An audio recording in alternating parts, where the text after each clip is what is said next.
ലോകത്തിലെ തന്നെ ഏറ്റവും വലിയ ജനാധിപത്യ രാജ്യം. അങ്ങനെ പറയുന്നത് വോട്ട് ചെയ്യാൻ അവകാശമുള്ളത് കൊണ്ട് മാത്രമാണോ എന്ന് തോന്നിപ്പോവുകയാണ്. വോട്ട് ചെയ്ത് വിജയിപ്പിച്ചവർ കൊള്ളരുതായ്മ കാണിച്ചാൽ അവരെയും ചോദ്യം ചെയ്യാൻ കഴിയണം. അവർ ആ ചോദ്യത്തിന് കൃത്യമായ ഉത്തരം നൽകുകയും വേണം. അല്ലാത്തപക്ഷം ജനങ്ങൾ തെരുവിലിറങ്ങും.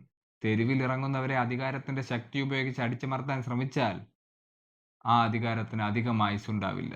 കേന്ദ്ര വിദ്യാഭ്യാസ മന്ത്രിയുടെ രാജി ആവശ്യപ്പെട്ട് കോക്രോച്ച് ജനതാ പാർട്ടി നടത്തിയ പാർലമെന്റ് മാർച്ചിനെതിരെ നടന്നത് ക്രൂരമായ നരനായാട്ടായിരുന്നു. അവർക്ക് പിന്തുണയുമായി വന്ന പ്രതിപക്ഷ നേതാവ് ഉൾപ്പെടെയുള്ളവരെ വലിച്ചിഴച്ചു കൊണ്ടുപോകുന്നതാണ് രാജ്യം കണ്ടത്. ഭരിക്കുന്നവർക്ക് മാത്രമല്ല അവകാശങ്ങളുള്ളത്, പ്രതിപക്ഷത്തിനുമുണ്ട്. ചോദ്യം ചെയ്യാൻ ഒരു പ്രതിപക്ഷമുണ്ടെങ്കിൽ മാത്രമേ ഭരണം അതിന്റെ പൂർണ്ണതയിലെത്തൂ. CJP ഡൽഹിയിലെ ജന്തർ മന്ദറിൽ നടത്തുന്ന പ്രക്ഷോഭങ്ങൾക്കും പ്രതിഷേധങ്ങൾക്കും പിന്നിലെ കാരണങ്ങൾ നമുക്ക് നോക്കാം. നീറ്റ് UG പരീക്ഷയിലെ ചോദ്യപേപ്പർ ചോർച്ചയും CBSE പരീക്ഷകളിലെ മൂല്യനിർണ്ണയത്തിലെ വീഴ്ചകളുമാണ് ഉദ്യോഗാർത്ഥികളെ തെരുവിലിറക്കിയത്. നിരന്തരം നടക്കുന്ന ഇത്തരം ചോദ്യപേപ്പർ ചോർച്ചകൾ ലക്ഷക്കണക്കിന് വിദ്യാർത്ഥികളുടെ ഭാവിയെ ബാധിക്കുന്നുവെന്നും പരീക്ഷാ സംവിധാനത്തിലെ സുതാര്യത പൂർണ്ണമായി നഷ്ടപ്പെട്ടുവെന്നും CJP ചൂണ്ടിക്കാട്ടുന്നു. ദേശീയ തലത്തിലുള്ള പ്രവേശന പരീക്ഷകളുടെ തുടർച്ചയായ പരാജയങ്ങളുടെയും അഴിമതികളുടെയും ഉത്തരവാദിത്തം ഏറ്റെടുത്ത് കേന്ദ്ര വിദ്യാഭ്യാസ മന്ത്രി ഉടനടി രാജിവെക്കണമെന്ന് CJP ആവശ്യപ്പെടുന്നു. പരീക്ഷകൾ മാറ്റിവെക്കുകയോ റദ്ദാക്കുകയോ ചെയ്തതിനെ തുടർന്ന് വലഞ്ഞ ഓരോ ഉദ്യോഗാർത്ഥിക്കും 10,000 രൂപ നഷ്ടപരിഹാരം നൽകണം.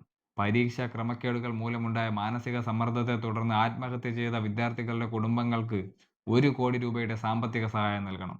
ദേശീയ പരീക്ഷാ ഏജൻസിയിൽ സുതാര്യത ഉറപ്പാക്കുക. ചോദ്യപേപ്പർ ചോർച്ചയ്ക്കെതിരെ കർശന നിയമങ്ങൾ നടപ്പാക്കുക. അവസാന നിമിഷമുള്ള പരീക്ഷാ മാറ്റങ്ങൾ ഒഴിവാക്കുക എന്നിവയാണ് ഇവരുടെ മറ്റാവശ്യങ്ങൾ.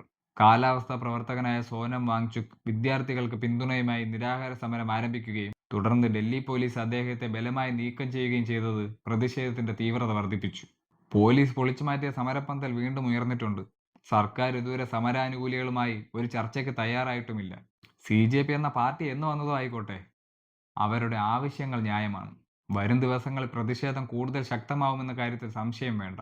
തങ്ങൾക്കെതിരെ ചോദ്യം ചോദിക്കുന്നവർക്കുള്ള താക്കീതാണ് ഈ ലാത്തി ചാർജെങ്കിൽ ഇതിലും വലിയ സമരപരിപാടികൾ രാജ്യം കാണേണ്ടി വരും.